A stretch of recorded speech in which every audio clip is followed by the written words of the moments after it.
নিয়ে অস্বস্তিতে ভারত। গত ৫ আগস্ট ছাত্র জনতার আন্দোলনের মুখে দেশ ছেড়ে পালিয়ে ভারতে আশ্রয় নিয়েছেন সাবেক প্রধানমন্ত্রী শেখ হাসিনা। এখন তিনি সেখানেই অবস্থান করছেন। আগামী ১৮ সেপ্টেম্বর থেকে ভারতের মাটিতে থাকার বৈধতা হারাতে যাচ্ছেন তিনি। একই সঙ্গে তাকে ফেরত পাঠাতে ঢাকা থেকেও দাবি তোলা হচ্ছে। গণঅভ্যুত্থানের পর নতুন সরকারের সঙ্গে সম্পর্ক উন্নয়নে একটা চ্যালেঞ্জ রয়েছে ভারত সরকারের সামনে। তাই হাসিনাকে নিয়ে ভারতের প্রধানমন্ত্রী নরেন্দ্র মোদী সরকার একরকম বেকায়দায় পড়েছে। শনিবার অনলাইন টেলিগ্রাফে প্রকাশিত এক প্রতিবেদনে ভারতের সাংবাদিক দেবাদীপ পুরোহিত লিখেছেন, শেখ হাসিনা রাজপথের সহিংস বিক্ষোভের মুখে ৫ আগস্ট বাংলাদেশ থেকে পালিয়ে নয়াদিল্লি আসেন। সেই থেকে তিনি ভারতের একটি অজ্ঞাত স্থানে কঠোর নিরাপত্তায় আছেন। শেখ হাসিনার কূটনৈতিক পাসপোর্ট বাতিল করা হচ্ছে কিনা অথবা তাকে দেশে ফেরত পাঠানোর আনুষ্ঠানিক কোনো দাবি আছে কিনা এমন প্রশ্ন শুক্রবার ভারতের পররাষ্ট্র মন্ত্রণালয়ের মুখপাত্র রণধীর জাসওয়াল এড়িয়েছেন। রণধীর জাসওয়াল বলেন, আপনি যে প্রশ্ন করেছেন তা হাইপোথিসিসের মধ্যে রয়েছে। এমন হাইপোথেটিক্যাল প্রশ্নের উত্তর দেওয়ার অভ্যাস আমাদের নেই। এরই মধ্যে সাবেক প্রধানমন্ত্রী শেখ হাসিনা হত্যাসহ বিভিন্ন অভিযোগে কমপক্ষে ১০০ ফৌজদারি মামলার শিকার হয়েছেন। এর মধ্যে টেলিগ্রাফের সঙ্গে টেলিফোনে কথা বলেছেন বিএনপির মহাসচিব মির্জা ফখরুল ইসলাম আলমগীর। তিনি বলেছেন, প্রফেসর ডক্টর মোহাম্মদ ইউনূসের নেতৃত্বাধীন অন্তর্বর্তী সরকারের দায়িত্ব শেখ হাসিনাকে দেশে ফেরত পাঠাতে ভারতকে বলা। মির্জা ফখরুল প্রকাশ্য শেখ হাসিনাকে ফেরত পাঠানোর দাবি করে জানান, ডক্টর ইউনূসের সঙ্গে মিটিংয়ে তিনি এ বিষয়টি উত্থাপন করেছেন। তিনি বলেন, আমরা অন্তর্বর্তী সরকারে নেই, কিন্তু তাকে ফেরত আনার দাবি জানিয়েছে। তিনি যেসব অপরাধ করেছেন তার সব কটার বিচার হতে হবে বাংলাদেশে। আমি জানি না কেন ভারতের কাছে এই বিষয়টি তুলে ধরেনি অন্তর্বর্তী সরকার। মির্জা ফখরুলের মন্তব্য, ভারতের এস্টাবলিশমেন্টের প্রতিক্রিয়ার সঙ্গে সামঞ্জস্যপূর্ণ। তারা বলেছে, শেখ হাসিনাকে ফেরত পাঠানো কোনো অনুরোধ ভারত চাপা দিয়ে রাখেনি। শেখ হাসিনা ভারতেই থাকতে পারবেন না, অন্য কোনো দেশে যাবেন। এ নিয়ে জল্পনার মধ্যে রণধীর জাসওয়াল বলেন, আমরা আগেই বলেছি বাংলাদেশের সাবেক প্রধানমন্ত্রী খুবই স্বল্প সময়ের নোটিশে ভারতে এসেছেন। এ বিষয়ে আমরা আর বাড়তি কোনো কথা বলবো না। শেখ হাসিনার সম্ভাব্য প্রত্যার্পণ এবং তিনি কোথায় আছেন এ বিষয়ে নয়াদিল্লিতে ক্ষমতাসীন এস্টাবলিশমেন্টের ভেতরে একজন ব্যক্তি স্পষ্ট ছিলেন। এ বিষয়টি আজকের প্রেক্ষাপটে ভারত বাংলাদেশ সম্পর্কের অন্যতম লিঞ্চপিন হিসেবে দেখছেন অনেকে। সূত্রটি টেলিগ্রাফকে বলেছে, বিএনপি শেখ হাসিনাকে ফেরত পাঠানোর কথা বলছেন, কিন্তু তারা সরকারে নেই। তাকে ভারতে অবশ্যই আমন্ত্রণ করে আনা হয়নি। তবে তিনি ভারতে পৌঁছে ঘোষণা দিয়েছেন যে ভারতকে তাকে গ্রহণ করতে হবে, কারণ তিনি একটি দেশের প্রধানমন্ত্রী ছিলেন। দিল্লির ওই সূত্র জানায়, গত ৩ সপ্তাহ বা তারও বেশি সময়ে বাংলাদেশের অভ্যন্তরীণ রাজনীতি এবং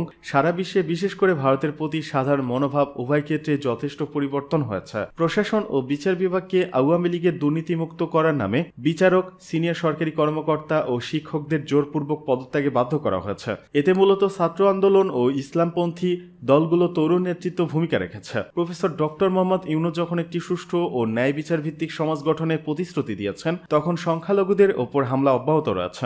অনেক সাংবাদিক, নাগরিক সমাজের সদস্য এবং আওয়ামী লীগের নেতাদের মামলার জালে জড়ানো হচ্ছে। এটা সাধারণ মানুষের মধ্যে ভীতি সঞ্চার করেছে। হত্যা মামলায় অভিযুক্ত করার পর একজন সিনিয়র সাংবাদিক পালিয়ে বেড়াচ্ছেন। তিনি বলেন, মিডিয়ার নিয়ন্ত্রণ নিয়েছে তরুণ নেতারা ও ইসলামপন্থীরা। বাংলাদেশে আর কোনো মুক্ত মিডিয়া বা মত প্রকাশের স্বাধীনতা বিদ্যমান নেই। কিছু তরুণ নেতা এখন জাতীয় বীর। বর্তমানে সামাজিক যোগাযোগ মাধ্যমে ভারত বিরোধিতা ছড়িয়ে দেওয়া হচ্ছে। তাতে বাংলাদেশে ভারত বিরোধী সেন্টিমেন্ট তুঙ্গে। এতে প্রশ্ন উঠেছে যে এই দুই দেশ নিকট ভবিষ্যতে স্বাভাবিক সম্পর্ক বজায় রাখবে কিনা। তিনি আরো বলেন, বিএনপির একজন সিনিয়র নেতা একমত যে তরুণ নেতাদের প্রতি ১ মাস আগেও জনগণ সমর্থন দিয়েছিল, কিন্তু এখন তাদের বাড়াবাড়ি জনগণ ভালোভাবে নেয়নি। নাম প্রকাশ না করার শর্তে ওই নেতা বলেন, এসব নেতা অনভিজ্ঞ বা বিশেষজ্ঞ নয়, এটাই অনিশ্চয়তার সৃষ্টি করছে। এই জন্য আমরা দ্রুত একটি নির্বাচন দাবি করছি, যাতে নির্বাচিত সরকার দেশ চালাতে পারে এবং তাদের জবাবদিহিতা থাকে।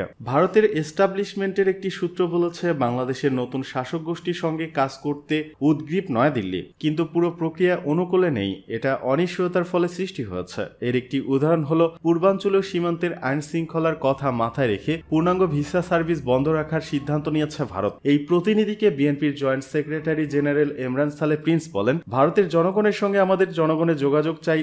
আমরা বিশ্বাস করি এই সম্পর্ক গড়ে উঠতে হবে সমঝোতা ও পারস্পরিক বিশ্বাসের নীতির উপর। আমার প্রশ্ন হলো, শেখ হাসিনাকে ভারত আশ্রয় দিয়ে কি বাংলাদেশের জনগণের সংবেদনশীলতায় আঘাত করছে না? ভারতীয় অনেক সূত্র বলেছে তারা বিষয়টি বোঝেন, তবে শেখ হাসিনাকে এই মুহূর্তে ফেরত পাঠানোর বিষয়ে মত নেই। কিছু বিশেষজ্ঞ বিশ্বাস করেন ভারতের জন্য সবচেয়ে ভালো সমাধান হলো শেখ হাসিনা স্বেচ্ছায় অন্য কোনো দেশে চলে যাওয়া, কিন্তু অদূর ভবিষ্যতে তা সম্ভব বলে মনে হচ্ছে না। নয়াদিল্লির আরেকটি সূত্র টেলিগ্রাফকে বলেছেন, শেখ হাসিনা ব্রিটেনে যাওয়ার বিষয়ে চূড়ান্ত সিদ্ধান্ত হয়নি। তার সম্ভাব্য ব্রিটেন যাওয়ার বিষয়টি পররাষ্ট্র সচিবের কাছে উত্থাপন করেছিল বাংলাদেশ হাই কমিশন, কিন্তু ভারতের পররাষ্ট্র মন্ত্রণালয় অনানুষ্ঠানিকভাবে এ বিষয়ে কিছু খোঁজখবর নিয়েছে। তবে হাসিনার ব্যাপারে এখনও চূড়ান্ত কোনো সিদ্ধান্ত নেয়নি ভারত।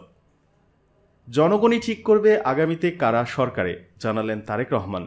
আগামীতে কারা সরকার গঠন করবে বাংলাদেশের জনগণই তা ঠিক করবে বলে মন্তব্য করেছেন বিএনপির ভারপ্রাপ্ত চেয়ারম্যান তারেক রহমান।